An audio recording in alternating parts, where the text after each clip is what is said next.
Hey everybody, so I'm back with part 2 here. A follow-up to my first video about a Buick 215 aluminum V8. Some modifications I'm making to the oiling system. Some questions I had from the first video I've since answered, so I'm going to answer them on this video. I haven't had much time to get back to this thing, but had some time this weekend, so I figured I'd make a video to show you what I've done. So this port here, right, from here to here, I drilled out to a 1/2 inch, right? This hole right here is a 1/2 inch diameter from the original 7/16, right? So you can see with the welding wire there goes to that port right there. So that's opened up to a 1/2 inch. Again, some people say you could go to 9/16, some even say 5/8. Feels a little too big for me, but I'm comfortable at a 1/2 inch. The edge here, I chamfered the edge to smooth it out. Did the same thing to the port. I'll show you when I flip the block, but from here to here, there's a port that runs. I also opened that from 7/16 to 1/2 inch that goes to the pickup screen. Also, I opened up this port here, right? It comes into the timing cover here and then goes back into the block. I opened that up a 1/2 inch from 7/16, chamfered the hole. Here, these are galleys here that feed from, so this one here comes down. You could see it feeds right here, right? So it goes from there and it comes up and feeds the lifter bores. What I did was I opened it up from in here. I opened that up a 1/2 inch. There's another port on this side that runs down. I opened up that a 1/2 inch. I did not touch what runs through here, what feeds the lifter galleys, right? This hole here that runs all the way through. You can see the welding wire in there that feeds these lifter bores. I cleaned them really well, but I did not open them up. I also did not open up these passageways here that feed the rocker arms on the cylinder head. I cleaned them really well. It's this one and it's this one. It feeds the cylinder heads. I did not open those up, just cleaned them out really well. Additionally, on the head itself, this is the port here that the wire sticks down. You can see it under here. Ends up meeting with that port on the deck surface into the head. I did not open that up either. Again, I just cleaned them really well. So that's kind of the extent of the drilling that I did. Nothing too crazy, but all my research tells me that's going to help the oiling system a little bit, perform a little bit better. What I did do here, right here and here, these two galleys here that feed the lifter bores, these had plugs in them, metal plugs. What I did is I threaded them, a 3/8 pipe thread here and here, and I also did the same up here. These two ports I talked about earlier, this one and this one that meet here, I ended up tapping those 3/8 pipe plugs. Reason being, I feel like it's an easier to deal with in the future if I ever take this thing apart, right? You could just pull the plugs out. There's an example right there, right? So those will get driven in. I guess what I want to say is on this particular one where I put the plug in, you have to pay closer attention to the depth on it, right? Like any pipe thread, you wanna sink the tap in and then try it out with the plug to make sure you're not going too deep. But there's, from this hole to here is a passageway. You don't want this plug going in so deep that it kind of intrudes upon this passageway here.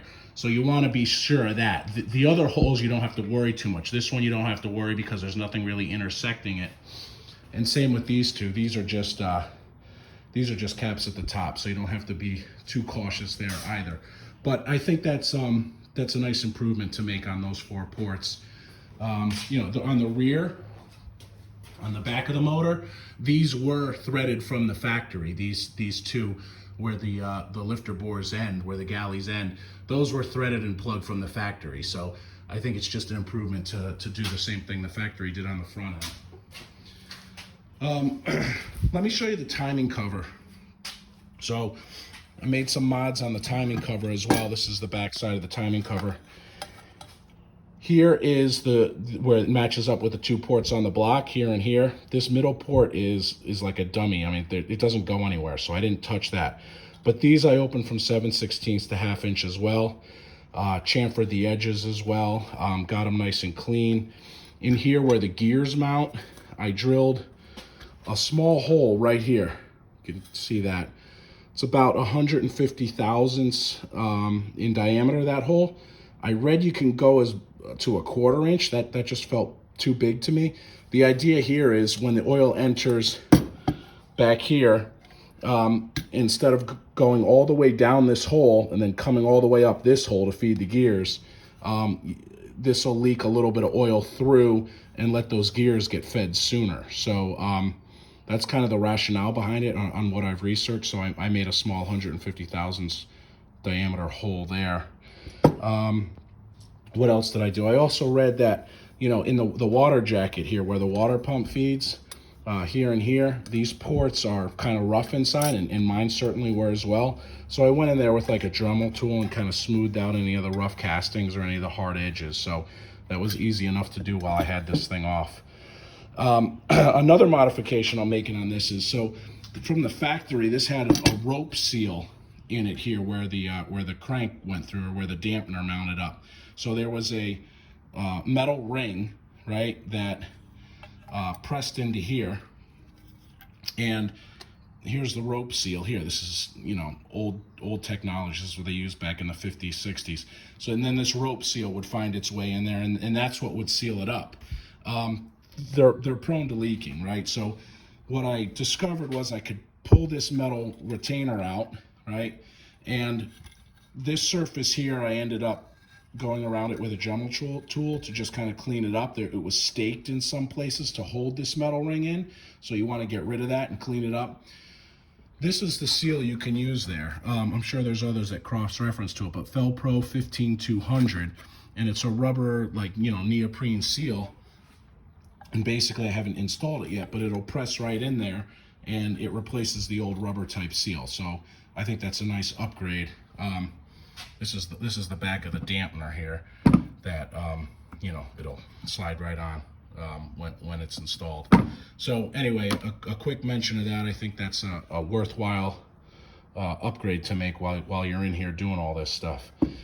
Something else that I thought was worthwhile in some of my research was here, right where the oil pump sits. Right, you have gears that sit in here. Hang on one second. Sorry about the camera work again. But you got a gear, and this one's driven by the distributor. But those gears sitting there, right? And again, let me see. There's that little hole I was telling you about that I drilled in there. You can see some light coming through there. So the surface that these gears sit on is aluminum. It's this piece right here where your oil filter mounts. So this is the back side of it. In fact, you can, I don't know if the camera picks it up, but you could see where the gears were wearing on this a little bit. So there's a plate you can buy, a thrust plate made specifically for this. Here it is here. It sandwiches in here. So the thrust plate, let's see, how does this mount? Thrust plate mounts on there, and it gets sandwiched in there, right? So you're going to have 2 gasket surfaces now instead of 1, but it's a steel plate. So these gears will now ride on this steel surface as opposed to this aluminum surface. So I thought that was worthwhile to do as well. Like the kit I bought, it's made by Melling, part number P20I, I believe, or maybe that's a 1. I think it's an I. And it comes with, you know, different length bolts, because you're going to need longer bolts. There's longer bolts. It comes with some gaskets in here as well to seal it on both ends. So again, while you're at it, it may be something to consider. May decide it's a worthwhile upgrade to make on the timing cover. I think that's all I wanted to mention on the timing cover.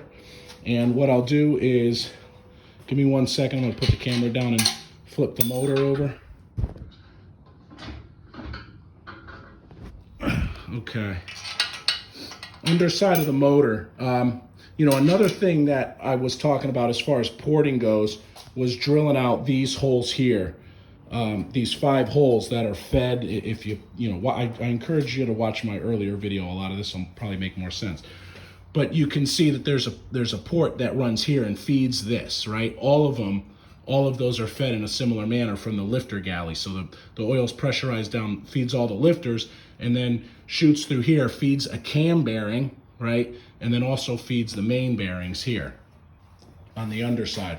So I opened that up to 5/16. Can't remember what the stock size was, but I opened those holes up to 5/16 diameter, chamfered them as well. I think it's a depth of maybe 4.5 inches or so, each of them.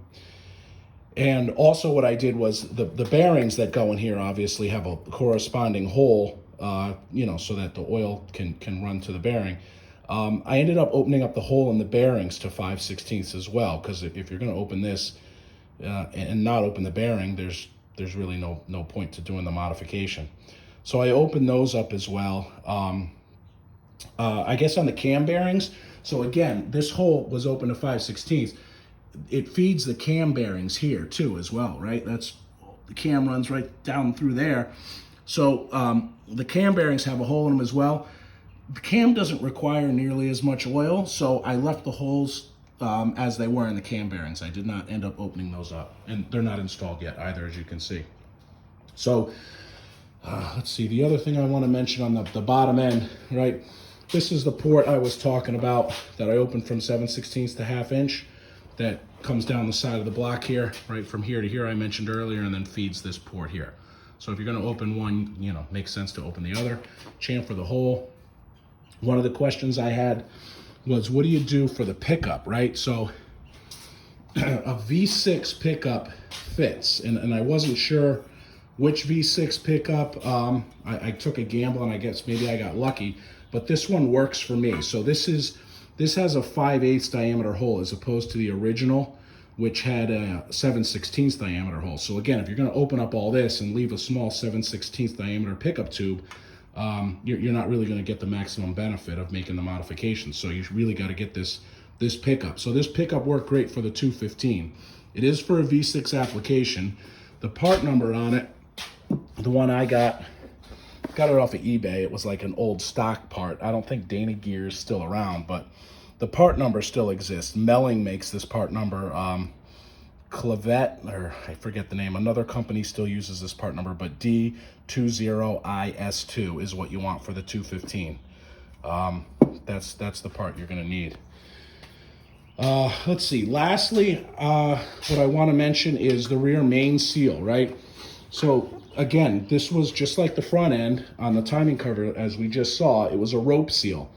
The rear main had a rope seal as well. So the seal sat in this groove right here, the rope.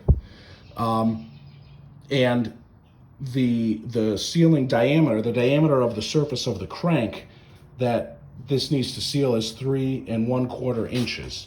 So what I discovered, excuse me, this is the corresponding cap. So, cap mounts in here like this, and you could see again the other half of the seal mounts right here in this groove.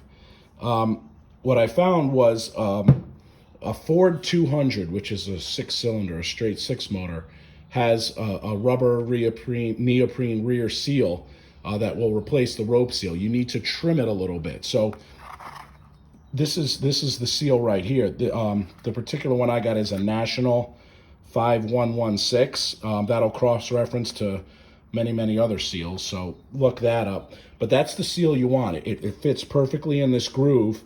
What I ended up having to do was trim maybe a 1/4 inch off one end, right? And if you look at this, you could see that still kind of has some rubber over the end. This one here, you could see the metal rod that runs through this to give it rigidity. I had to cut that one down. So you mount it flush in the cap. You get it all fully seated. You mount one end flush, and whatever sticks up is kind of what you need to cut off on the other end. So both of them had to have about a 1/4 inch cut off. This one I stuck in the block, and I followed the same procedure. I mounted it in there and cut off any excess. But again, I think while you're this far into it, replacing the old rope seal with a neoprene modern rubber seal makes a lot of sense. So anyway, I guess that's it. This was my update to my first video, and I hope to start really getting this thing put back together. Haven't had a lot of time to work on it lately, but anyway, I think this video probably answers the questions that I had left open originally on my first video.